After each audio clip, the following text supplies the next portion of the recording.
The woman was shocked to discover she had given birth to a golden egg. The doctors thought she was a monster and fled in panic. At that moment, a man walked over and snapped his fingers. In an instant, the entire spacetime fell silent. In fact, the man was the father of that golden egg. He had originally been a snake demon who cultivated for 1,000 years. Not long ago, he went berserk during his cultivation. At that very time, a female delivery worker accidentally stumbled in. To save the man's life, the woman willingly slept with him. To prevent her from knowing she had given birth to a snake, the man erased all of her previous memories. He also restored her body to its original form. He believed the two would never cross paths again. Unexpectedly, 5 years later, the golden egg had transformed into human form. The first words he spoke were that he wanted to find his mommy. Because his father refused his request, he had no choice but to go to the mortal world alone to find a mother. Upon his first arrival in the mortal realm, he was immediately drawn to the local cuisine. Seeing the brightly colored candied haws, he walked over and took one. After tasting it, he thought it was delicious and turned to leave. The shopkeeper quickly called after him and asked him to pay for the candied haw. The boy thought the shopkeeper was trying to bully him,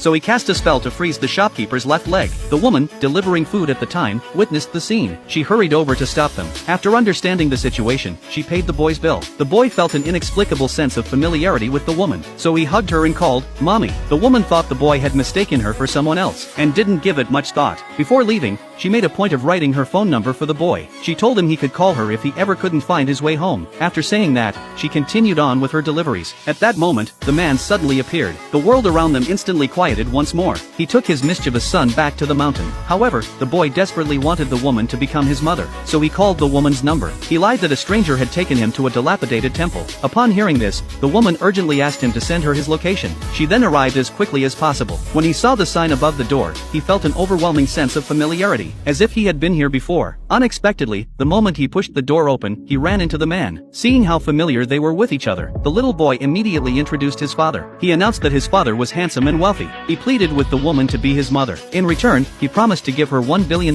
bride price. The woman thought the boy was boasting and paid it no mind. At that moment, she received a call from the principal. It turned out her $100,000 tuition loan was overdue. If she delayed any further, her degree would be revoked. So she agreed to marry the man, on the condition of a $100,000 bride price. The man, however, mistook the woman for a gold-digging materialist. Fearing she might change her mind, the boy immediately transferred the money. Thus, the two obtusely obtained their marriage certificate. Initially, the father and son wanted to confess their identities to the woman, but they accidentally discovered she had killed a cockroach with a slipper. She also said she had been afraid of snakes and insects since childhood. To their greater astonishment, the woman was brewing snake wine at home. Father and son simultaneously agreed that they absolutely must not let the woman learn their true identities. Afterwards, the woman wrote them an IOU for $100,000, promising to repay it once she had earned the money. Only then did the man realize he had misjudged the woman.